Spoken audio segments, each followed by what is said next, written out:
Hello, my name is Kip. I'm a sophomore. I'm not from Idaho, as you can tell by the fact that I actually have a decent haircut.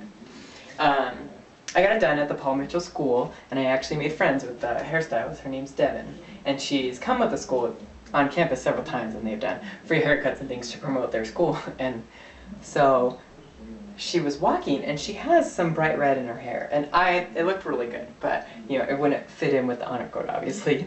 And she was walking, just somewhere on campus, and some girl came up to her and said, "That is not okay. You are going to hell."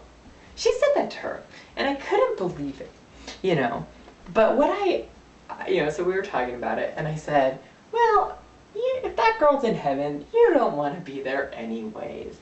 And we all know what I'm talking about. There's just people where if they're there, they're going to ruin your time. They're going to make it your own personal hell.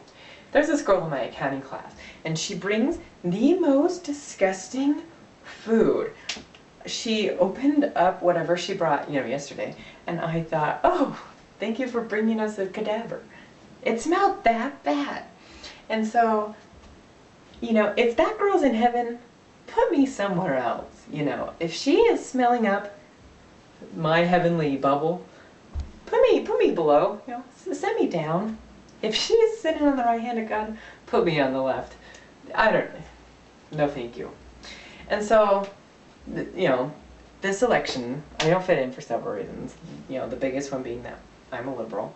I voted for President Obama, and I'm proud of that. And we were talking, and I was just thinking, this election, how do you think those conversations went down in the South, the deep South, deep Texas or something? So just imagine, you have two old people, and they're sitting there, and they turn on the TV, and it's like, oh, elections are coming up in a couple of weeks.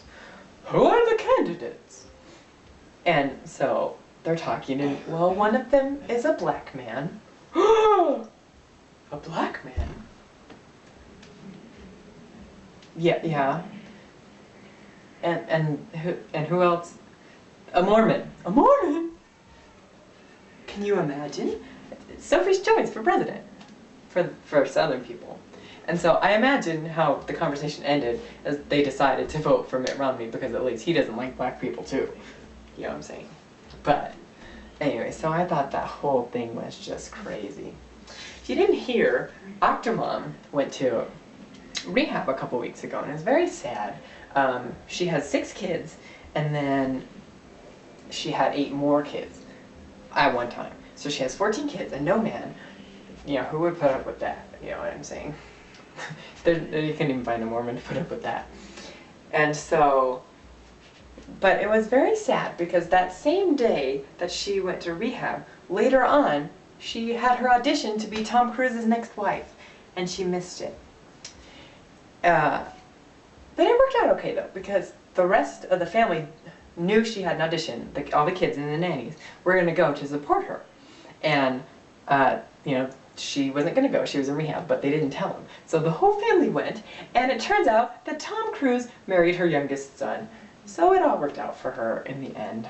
Anyways. But, TMZ started talking to the nannies, and they were, of course, anonymous. And they said, well, it's nice having her gone. It's a lot easier to deal with it. She's very demanding and barking orders and things like that.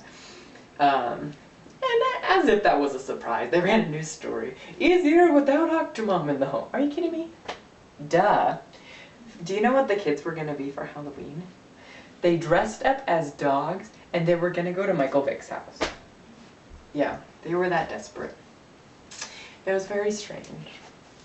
But fortunately, the marriage is successful, and, everything's going well for them now.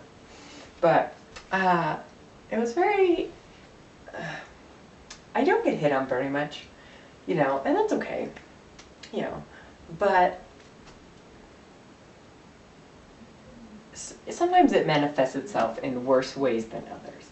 So, I consider myself fundamentally undateable. I don't know what it is, but there's just something about me. It just repels everyone. All of you right now, it's like, oh, no thank you. But, interestingly, I met Whitney Houston on the day that she died. You know, it was about 10:30, and I was like, Whitney, I think that we could have something together. Would you like to get lunch? 2 hours later, they found her in her bathtub. Yeah. It just wasn't gonna work out. And so, it's just one of several things. But I feel like that happens a lot. People go after people they can't get. I feel like this happens especially to you girls. So, I see it all the time from guys. There'll be this gorgeous girl walking by, you know, she'll look like Heidi Klum or Bar Raffaele, you know, one of the gorgeous Victoria's Secret models. I mean, you know, behind this guy, he's got nasty hair all over his neck, you know, a beer belly, hasn't worked out in 6 weeks, he's wearing, you know what I'm talking about. And he'll see it, and he'll go, ooh, I could get that. I would hit that so fast. Ooh. Are you serious? And the thing is, they are. They mean that. Oh, you know, it's the same thing happens with girls, but at least girls know it's not realistic, you know. You'll see this girl headgear and things, she'll be like, oh, Harry Styles. But she knows it's not going to happen. That guy, he's about ready to pounce. He's already plotted your second date. You didn't say yes to the first one. And so, I just feel bad for the girls. I feel like it happens too much. I don't know. I don't get out too much here. And I feel like it's okay. You know, I do get invited to things sometimes. There's a Brazilian association on campus. And they have parties. I live at the Ridge, and they do them in the Ridge Clubhouse, the Girls' Ridge Clubhouse.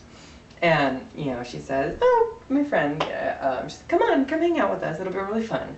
You know, and it sounds like it could be fun. But really, if I wanted to see foreigners running around and screaming, I would just go to Arizona.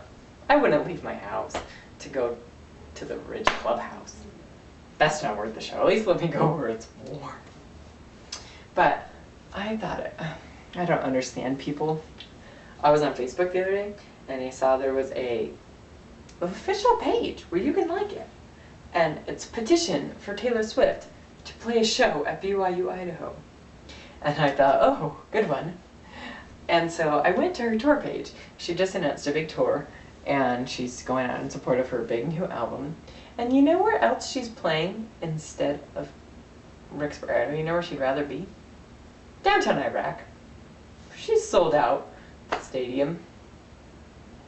She also got a show in Kuwait, a show in Russia. And if you think it's cold here, move to Russia.